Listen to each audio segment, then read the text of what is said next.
프라이빗 클라우드 구축과 운영을 위한 오픈스택 기초. 이번 시간에는 오픈스택에 대한 기본적인 이해와 함께 오픈스택의 서비스들에 대한 이해를 바탕으로 인스턴스 생성을 해보는 시간입니다.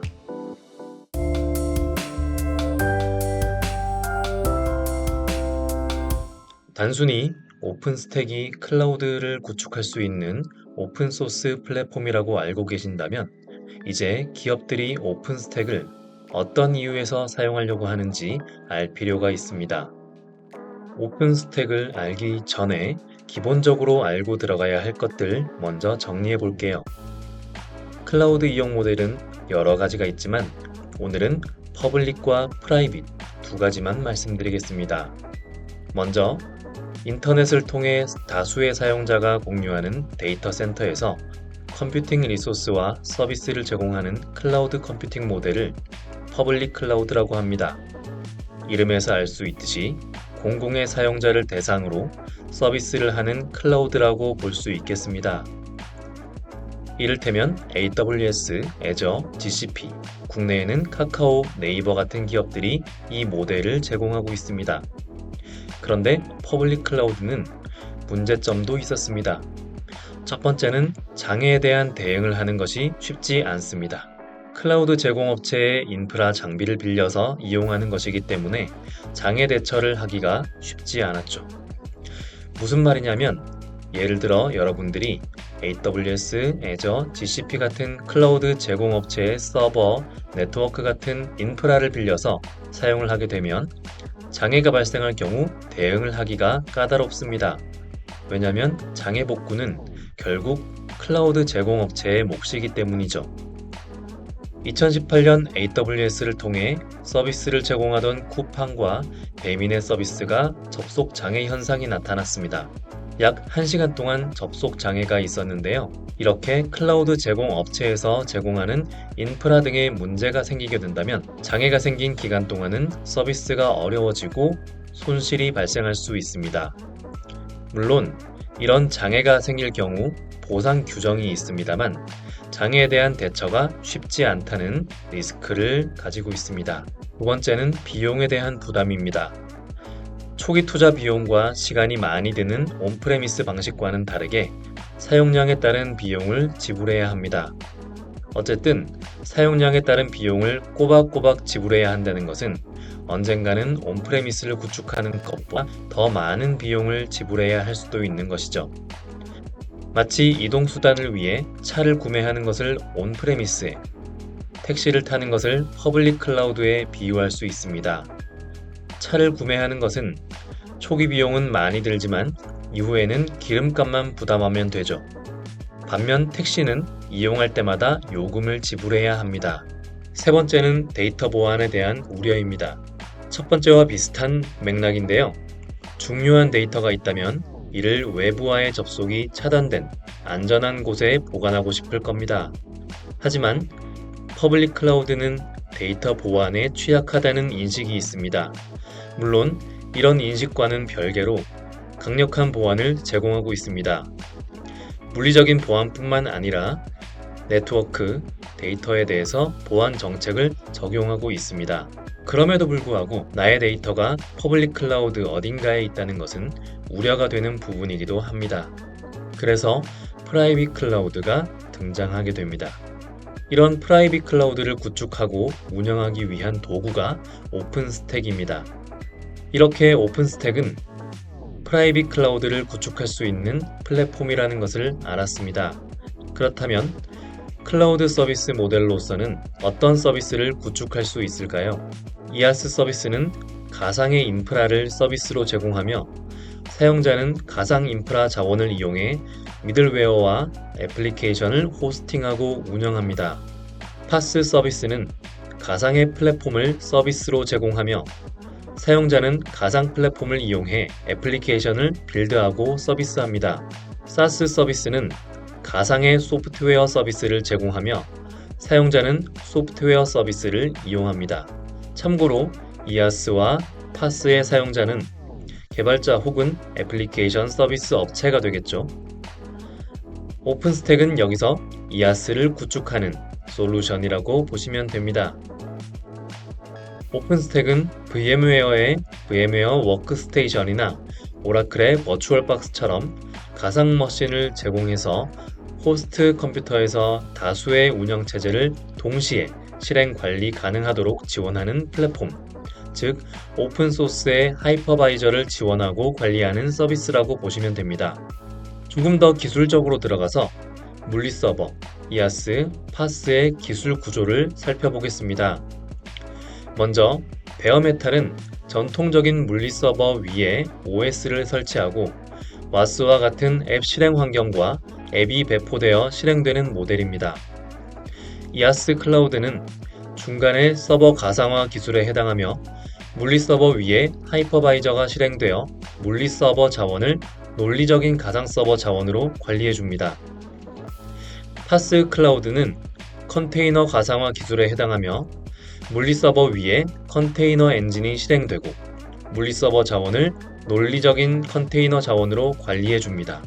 결국 서버 가상화와 컨테이너 가상화는 물리 자원을 논리적인 자원으로 분리하는 기술의 차이이며 각각 하이퍼바이저와 컨테이너 엔진이 관리 역할을 수행합니다.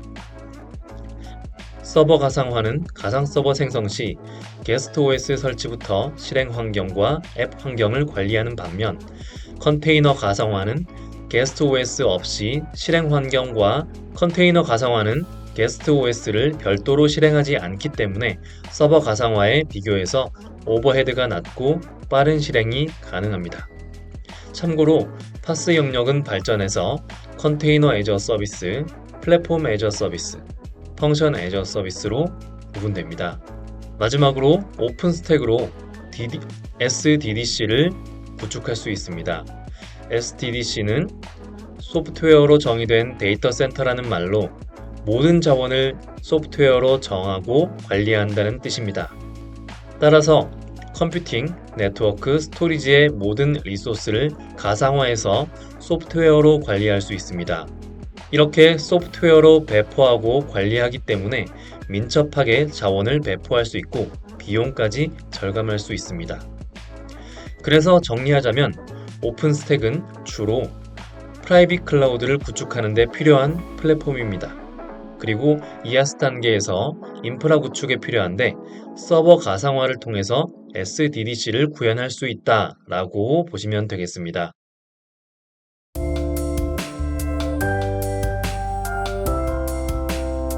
오픈스택은 180개 이상의 국가와 596개 이상의 기업에서 이 오픈스택에 참여 중입니다. 오케스트로 역시 이 오픈스택 프로젝트에 참여 중인데요. 오픈스택은 왜 주목을 받고 있을까요? 2016년 오픈스택 재단에서 시행한 설문조사에서 1111개 기업 대상으로 조사를 했는데요. 어떤 클라우드 방식으로 활용하는가라는 질문에 65%가 프라이빗 클라우드 방식이라고 답했습니다. 오픈스택을 사용하는 이유는? 이라는 질문에는 97%가 오픈 API 기반의 표준이라는 점, 즉 오픈소스이기 때문이라고 답했습니다. 오픈스택을 이렇게 많은 국가와 기업에서 참여하는 이유는 뭘까요? 첫 번째는 오픈소스라서 말씀드렸던 것처럼 많은 기업들이 대답한 것처럼 클라우드 환경을 기업의 환경과 입맛에 맞게 여러 유형으로 구현 가능하다는 점 때문입니다. 두 번째는 무료이기 때문이죠. 무료 라이센스를 제공하기 때문에 특정 기업의 제약 없이 자유롭게 활용 가능합니다. 마지막으로 쉬운 관리와 높은 유연성이 있습니다. 물론 설치가 어렵다는 점들은 있지만 쉬운 관리와 높은 유연성 때문에 많은 국가와 국가의 기업들이 참여해서 오류 발생 시 빠르게 능동적으로 대처가 가능합니다. 오픈스택 생태계에 참여하고 있는 기업들도 많죠. 그중 배포판 제공, 즉 오픈스택을 패키징해서 제공하는 수세나 레드햇 그리고 오케스트로도 있습니다. 지금 오케스트로의 솔루션 중 하나인 콘트라베이스처럼 오픈스택을 가지고 좀 더 설치를 쉽게 사용 편의성을 높여서 패키징을 해서 제공을 하죠. 또한 오픈스택은 x86 서버 하드웨어와 호환되도록 설계되어 있기 때문에 서버 제조사들은 오픈스택과의 호환성을 제공합니다. 네트워크 또한 인프라 구축과 운영에 있어서 빠질 수 없죠. 시스코 같은 네트워크 회사들은 오픈스택의 네트워크 관리와 성능 최적화를 위해 다양한 솔루션과 통합 기능을 제공합니다. 오픈스택과 협력 중인 회사들을 봤다면 이번에는 오픈스택 코드 기여에 참여한 글로벌 기업들입니다. 오케스트로 또한 휴렛패커드, IBM, 시스코 등과 마찬가지로 오픈스택의 발전에 기여하고 있습니다. 이렇게 참여를 함으로써 기술에 대한 경험을 얻고 영향력을 미칠 수 있게 됩니다. 이 오픈스택의 활용은 월마트, 디즈니, 베스트바이, 페이팔 등 다양한 글로벌 기업에서 프라이빗 클라우드 구축을 위해서 오픈스택을 사용합니다. 클라우드 서비스에 따른 오픈스택 서비스 매핑을 해보자면 먼저 인증이 필요하겠고 컴퓨트, 네트워크, 스토리지의 컨트롤러, OS, 하이퍼바이저에서 서버와 네트워크 가상화도 필요하고요. 스토리지 가상화도 필요합니다. 이런 서비스들이 오픈스택에서는 이렇게 연결이 됩니다. 컴퓨팅의 컨트롤러는 노바, 네트워크는 뉴트론, 스토리지는 신더가 되겠고요. 이미지를 관리하는 서비스는 글랜스, 여기서 OS의 여러 버전들을 관리하게 됩니다. 스토리지는 EMC, netApp 등의 다양한 백엔드 스토리지를 사용할 수 있는데요. 콘트라베이스는 셰프라는 백엔드 스토리지를 사용하게 됩니다.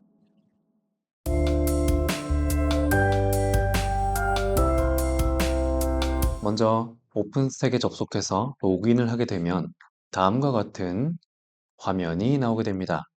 자, 왼쪽에 메뉴, 그리고 오른쪽에는 기본적으로 대시보드가 나오게 되죠.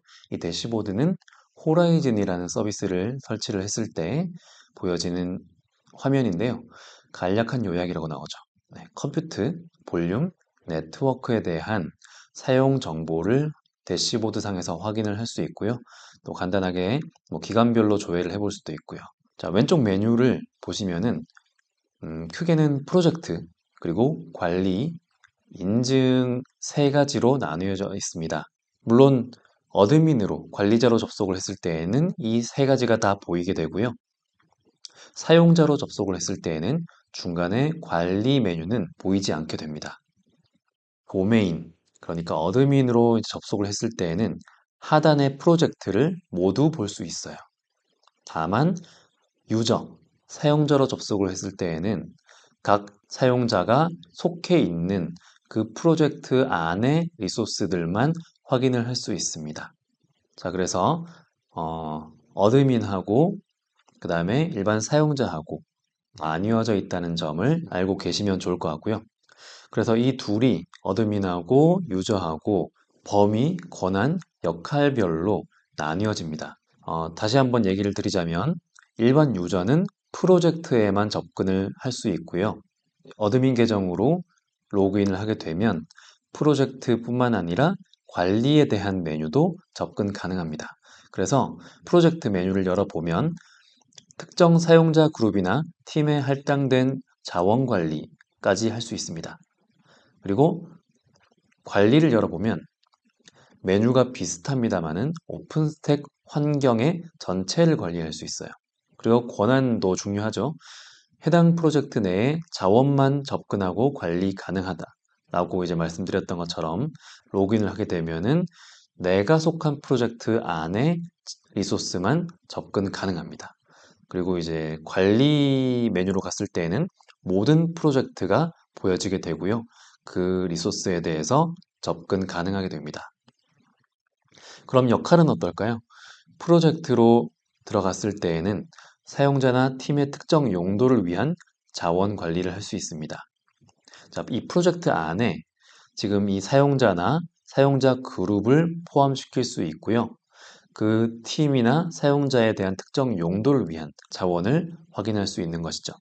반면 이제 관리로 들어가게 될 경우에는 전체 시스템의 유지 보수, 최적화, 사용자 및 자원 관리, 전체 시스템을 볼 수 있다라는 것에서 이제 프로젝트와 관리 메뉴가 차이가 난다라고 할 수 있겠습니다. 이제 실제로 오픈스택에 로그인을 했습니다. 왼쪽에 보시면 프로젝트와 인증 메뉴만 보이고 관리 메뉴는 보이지 않죠. 자, 이거는 제가 사용자 계정으로 로그인을 했기 때문에 그렇고요. 어드민 계정으로 로그인을 하게 된다면 프로젝트, 관리, 인증 탭이 모두 보이게 되겠죠. 여기에서 먼저 인증 들어가 볼게요. 간단하게 전체적인 인증에 대한 것들도 그렇고 인스턴스 생성하는 그 절차에 대해서도 간단하게 알아보도록 하겠습니다. 인증 탭 열어보게 되면 프로젝트, 사용자, 그룹, 역할, 어플리케이션, 증명서까지 확인할 수 있는데요. 프로젝트 들어가게 되면은 지금 어드민 계정으로 들어갔기 때문에 모든 프로젝트를 다 확인할 수 있고 관리를 할 수 있게 됩니다.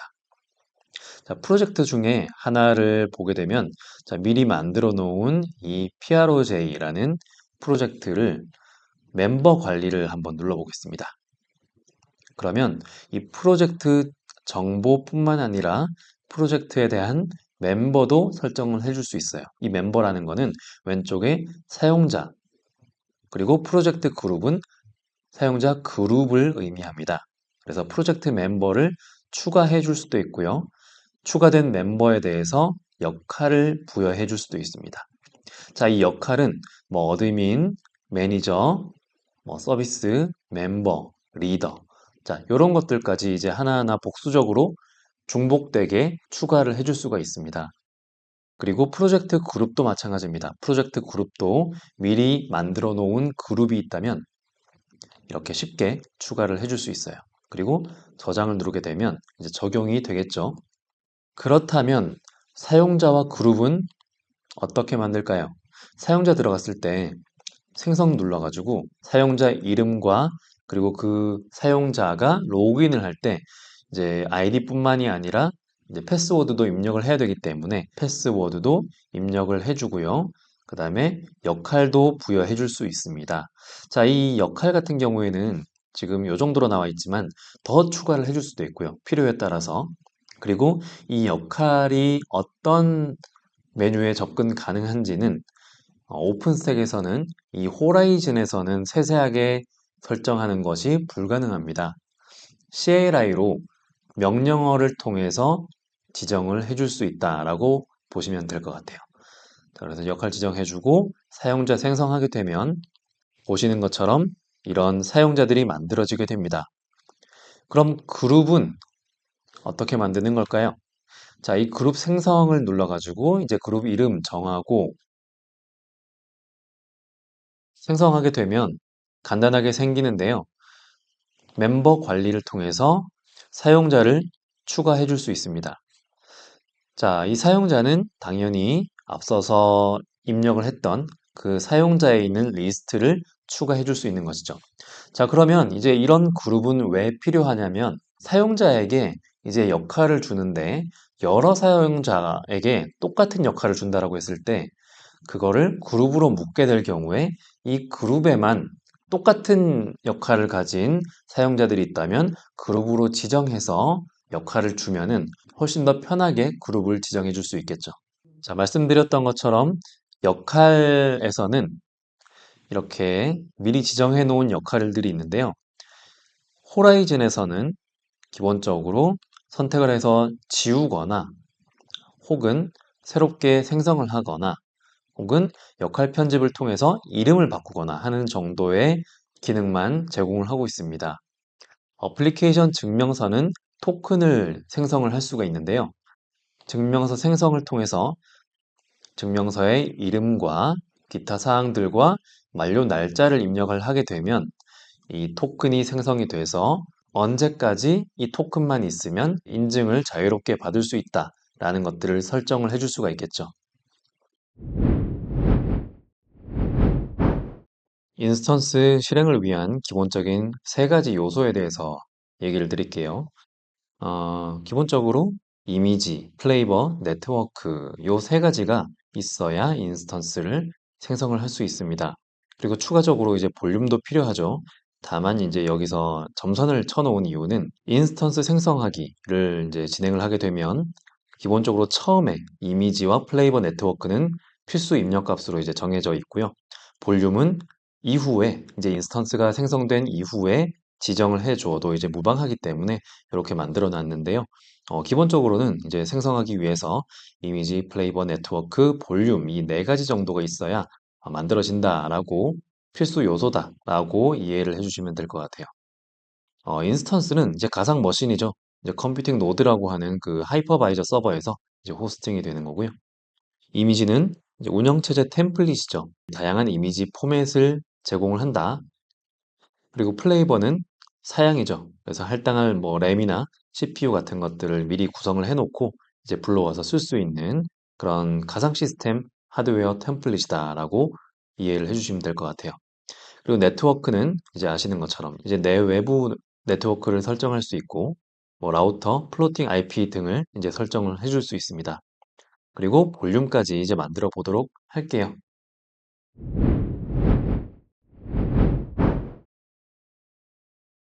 녹음 시작합니다. 자, 이제 오픈스택에서 오버뷰를 좀 보도록 하겠습니다. 오픈스택 로그인을 완료하게 되면 다음과 같은 화면이 나오는데요. 왼쪽에 메뉴, 오른쪽에 대시보드가 보이죠. 대시보드에서는 컴퓨트, 볼륨, 네트워크에 대한 간단한 정보를 지금과 같이 볼 수 있습니다. 왼쪽에는 프로젝트 관리 인증 메뉴가 보이는데요. 지금은 어드민으로 로그인을 했기 때문에 이 세 가지의 메뉴가 다 보이는 것이고 그 외에 사용자로 로그인을 하게 된다면 관리 기능이 빠지게 됩니다. 프로젝트와 인증 메뉴만 사용을 할 수 있게 되는 것이죠. 자, 그럼 인증으로 들어가서 프로젝트 사용자 그룹 역할 어플리케이션 증명서에 대해서 이제 간단하게 설명을 해보자면은 프로젝트 말씀드렸던 것처럼 도메인 아래에 여러 개의 프로젝트가 만들어질 수 있다. 그 프로젝트는 각각 분리되어 있고 프로젝트 안에 사용자 그룹을 포함시킬 수 있다. 그리고 리소스들도 프로젝트 안에 들어가게 된다. 라고 말씀을 드렸는데요. 자, 이 각각의 프로젝트들을 확인을 할 수 있고 생성을 할 수 있습니다. 그리고 이 프로젝트 안에다가 사용자들을 추가할 수도 있죠. 멤버 관리를 통해서 사용자들, 그리고 프로젝트 그룹이 만들어진 게 있다면 역시 추가를 할 수 있습니다. 자, 다음과 같이 수정이 됐고요.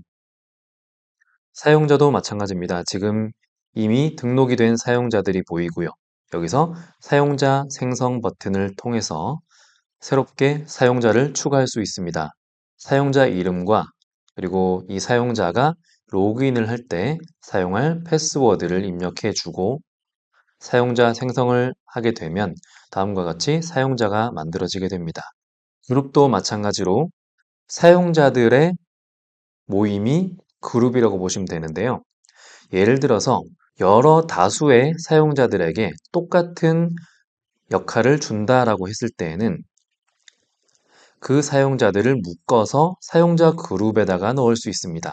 그랬을 때 사용자에게 일일이 역할을 지정해 주는 것이 아닌 하나의 그룹에 역할을 지정해 줌으로써 좀 더 편리하게 관리를 할 수 있습니다. 이번에는 역할인데요. 각각 사용자들 또는 그룹에게 역할을 부여할 수가 있죠.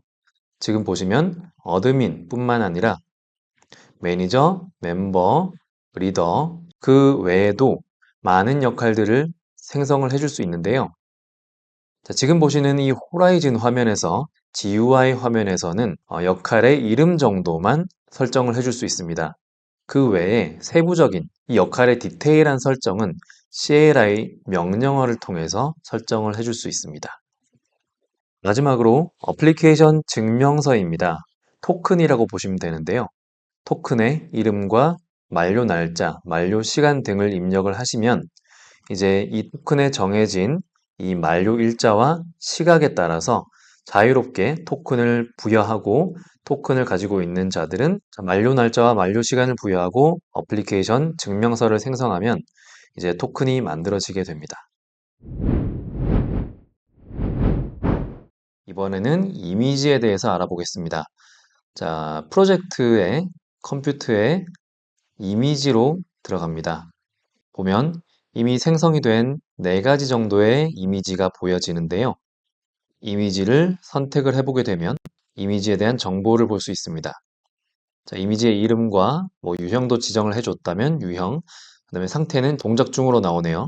그리고 크기와 그리고 디스크 포맷도 확인할 수 있죠. 자, 큐카우2가 스냅샷도 지원을 하고 다양한 기능들을 지원을 하기 때문에 이제 콘트라베이스에서도 큐카우2 포맷을 사용합니다. 자, 그리고 생성 시점이나 갱신 시점 등을 확인을 할 수 있습니다. 그래서 이미지를 생성할 때도 이미지 생성 버튼을 눌러서 이미지 이름과 설명, 그리고 이제 이미지 소스가 있다면 이제 파일을 선택을 해줍니다. 이미지를 선택해 주시고요. 그리고 포맷도 저는 큐카우2로 지정을 해줍니다. 그리고 보호를 하고 싶다라고 할 때는 예를 혹은 아니오를 눌러주시면 됩니다. 보호됨에 예를 체크를 해주시게 되면 생성이 됐을 때 이런 이미지 삭제 버튼이 보여지지 않습니다. 메타데이터를 업데이트하고 싶을 때에는 이렇게 메타데이터 업데이트에서 여러 가지 메타데이터들을 추가해 주시고 편집을 해 주실 수 있습니다. 이번에는 플레이버입니다. 자, 플레이버는 말씀드렸다시피 사양들의 집합이다 라고 얘기를 드렸는데요. 플레이버는 사용자가 직접 지정을 해줄 수는 없습니다. 자, 관리자, 어드민 계정으로 들어갔을 때 이 관리 메뉴에서 지정을 해줄 수 있어요. 프로젝트에서는 플레이버를 찾을 수가 없습니다. 관리에서 컴퓨트 플레이버로 들어가시게 되면 이렇게 미리 등록된 플레이버들도 확인을 할 수 있고요. 플레이버들의 사양 또한 간단하게 확인을 할 수 있습니다. 그래서 디스크 F1의 플레이버 같은 경우에는 512메가, 그리고 루트 디스크는 10기가, 그리고 이페머럴 디스크 1기가를 할당을 해줬죠.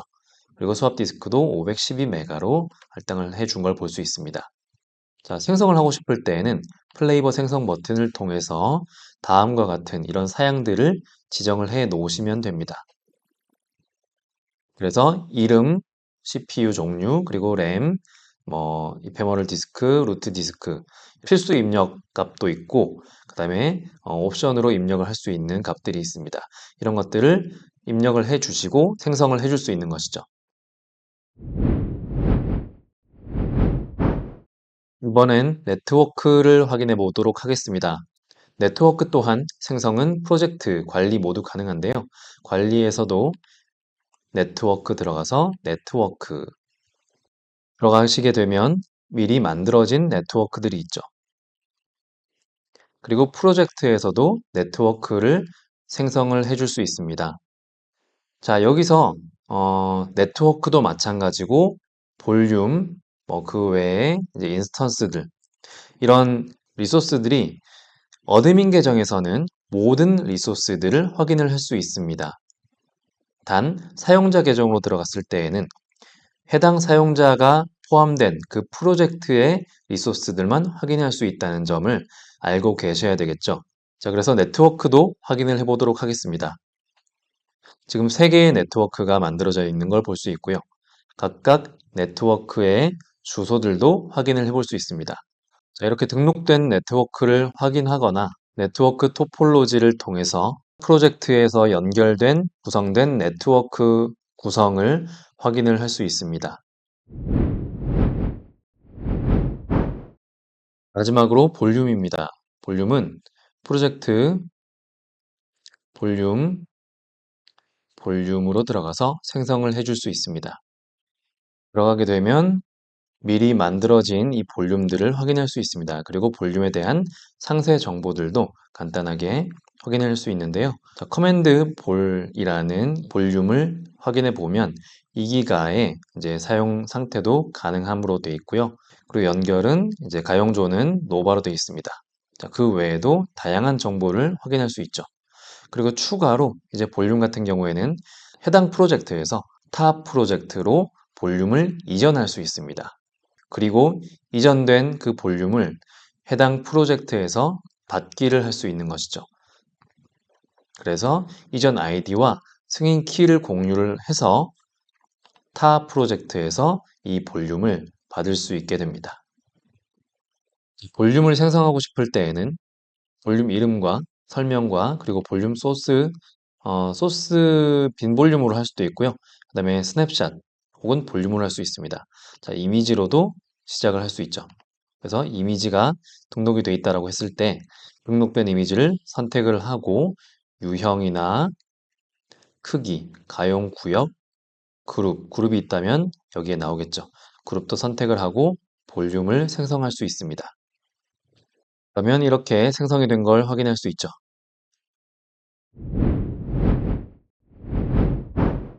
이제 최종적으로 오픈스택에서 인스턴스를 시작을 해보도록 하겠습니다.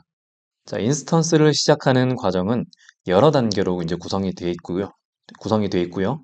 각 단계마다 이제 다양한 옵션과 설정이 필요합니다. 이제 인스턴스 시작하는 전체 절차와 각 단계의 세부 사항을 간단하게 설명을 드리겠습니다. 프로젝트 컴퓨트 인스턴스로 가게 되면 미리 만들어진 이 VM1-1, 1-2라는 인스턴스가 보입니다. 자, 인스턴스에 대한 세부 사항들도 간단하게 확인을 할 수 있죠. 연결된 연결 주소, 그리고 이미지 이름과 플레이버 종류, 그리고 키페어가 등록이 되어 있다면 키페어도 볼 수 있게 되고요. 자, 지금 상태, 그리고 사용존, 그리고 태스크 외에도 다양한 정보들을 확인할 수 있습니다. 자, 그럼 인스턴스 시작 버튼을 눌러서 새롭게 인스턴스를 생성해 보겠습니다. 자, 세부 정보에서는 이름을 입력합니다. 자, 인스턴스에 이제 할당할 이름이죠. 이거는 사용자가 인스턴스를 식별하기 쉽게 이렇게 잘 정리해서 입력을 해줘야겠고요. 설명이 필요하다면 설명을 적고 가용 존을 입력을 합니다. 그리고 인스턴스 개수는 저는 이제 기본적으로 한 개만 설정을 하겠지만 이제 동시에 시작할 인스턴스의 수를 설정을 해주면 됩니다. 그래서 5를 입력을 하게 되면 동시에 5개의 인스턴스가 입력이 되게 되는 것이죠. 자, 이어서 소스입니다. 자, 이미지인데요. 여기를 클릭을 해보면 볼륨 스냅샷, 인스턴스 스냅샷 등을 설정을 할 수 있어요. 자, 저는 기본 이미지로 선택을 하겠습니다. 그래서 인스턴스를 생성할 때 사용할 운영체제나 어플리케이션이 설치된 디스크 이미지 파일을 선택을 해주시면 됩니다. 자, 그리고 볼륨 크기를 입력을 해주시고요. 그리고 인스턴스 삭제 시의 볼륨 삭제, 여기서 얘를 선택을 하시게 되면 만들어진 인스턴스가 삭제가 될 경우에 여기에 붙어 있는 볼륨도 같이 삭제가 될 수 있도록 만들어 주는 것입니다. 아니오를 하게 되면 볼륨은 따로 삭제가 되지 않고요. 그리고 아래에서 미리 만들어 놓은 이미지를 선택을 합니다. 이렇게 할당이 된 걸 볼 수 있고요. 다음은 플레이버입니다. 플레이버를 먼저 선택을 할 수 있죠. 저는 미니 F1이라는 플레이버를 할당을 해주도록 하겠습니다. 자, 이 플레이버는 인스턴스의 하드웨어 사양을 정해야 하는 설정인데요. 뭐 아시다시피 CPU, 메모리, 디스크 크기 등의 자원을 결정을 해주죠. 자, 이렇게 할당이 된 걸 볼 수 있고요. 다음은 네트워크로 갑니다. 여기서 인스턴스가 연결될 네트워크를 선택을 해줍니다. 뭐 동시에 여러 개의 네트워크를 설정을 해줄 수도 있고요. 다음으로 가서 이제 여기까지 하고 나면 이제 필수적인 요소들은 모두 할당을 해줬습니다. 이미지, 플레이버, 네트워크까지 할당을 해줬습니다. 자, 이 네트워크 포트는 이미 생성된 네트워크 포트를 인스턴스에 연결을 할 수 있어요. 포트는 네트워크 인터페이스를 나타내죠. 자, 생성이 되어 있다면 연결을 해줄 수 있고요. 보안 그룹은 인스턴스의 네트워크 트래픽을 제어하는 방화벽 규칙입니다. 그래서 예를 들어서 이제 어떤 특정 포트만 허용을 하거나 차단을 할 수 있는 것이죠. 이어서 키페어입니다. 자, SSH를 통해서 인스턴스에 접근하기 위한 공개 키를 선택을 합니다. 그래서 키페어는 인스턴스에 안전하게 접속을 하기 위해서 필요하죠. 미리 만들어 놓은 키페어가 있다면 이렇게 할당이 된 걸 볼 수 있고요. 없다면 그 자리에서 키페어 생성 버튼을 눌러서 바로 생성을 하고 할당을 해줄 수 있습니다. 이어서 구성입니다. 인스턴스를 시작할 때 실행될 스크립트를 입력을 할 수 있어요. 주로 초기 설정이나 소프트웨어 설치에 사용이 되겠죠. 다음은 서버 그룹입니다. 인스턴스를 특정 서버 그룹에 배치를 해서 고가용성이나 부하 분산을 구현할 수 있고요. 인스턴스 배치를 최적화하기 위한 힌트를 제공을 해줄 수 있어요.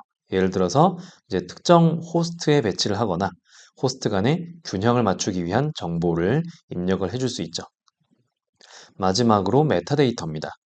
인스턴스와 관련된 이런 추가 정보들을 입력을 해줄 수 있습니다. 추가 정보 입력은 인스턴스 관리와 자동화를 위해서 도움이 되겠죠. 자, 이런 것들을 다 할당을 해주고 설정을 해줬다면 이제 인스턴스 시작을 누릅니다. 그러면 생성을 했던 오픈스택 인스턴스라는 이름을 가진 인스턴스가 생성이 시작이 됩니다. 지금 이제 빌드업 중이죠. 그래서 실시간으로 생성되는 이 상황들을 확인을 할 수 있고요. 참고로 이제 다 만들어지게 되면 이제 컴플리트라고 뜨게 될 텐데요. 이 컴플리트라는 것이 뜨고 난 다음에도 일정 기간 동안 여러 가지 구성들을 할 수 있는 시간이 필요하기 때문에 컴플리트가 나오게 되더라도 바로 인스턴스를 실행하기는 어려울 수도 있다. 이제 어느 정도 시간을 기다린 다음에 실행을 할 수 있다라는 점을 알고 계시면 좋을 것 같습니다.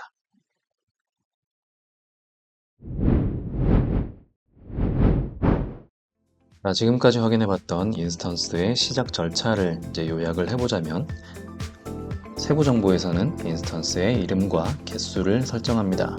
소스에서 인스턴스의 운영 체제를 선택합니다.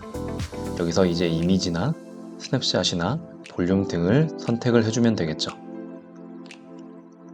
플레이버에서는 인스턴스의 하드웨어 사양을 결정을 해줍니다. 네트워크에서 인스턴스가 연결될 네트워크를 선택을 해줍니다. 네트워크 포트에서 사용할 네트워크 포트를 지정을 해주고요. 보안 그룹에서는 네트워크 트래픽 규칙을 설정을 해줍니다. 키페어는 SSH 접속을 위한 키페어를 선택을 해주고요. 구성에서는 사용자 데이터를 입력하거나 가용성 영역을 선택합니다. 서버 그룹에서 인스턴스를 배치할 서버 그룹을 선택합니다. 스케줄러 힌트에서 인스턴스 배치를 최적화할 힌트를 제공을 해주고요. 메타데이터에서 인스턴스와 관련된 추가 정보를 입력하면 됩니다. 이 모든 단계를 완료하고 난 후에 인스턴스 시작 버튼을 누르면 오픈스택은 입력된 이 설정에 따라서 인스턴스를 생성하고 시작을 하게 되는 것이죠.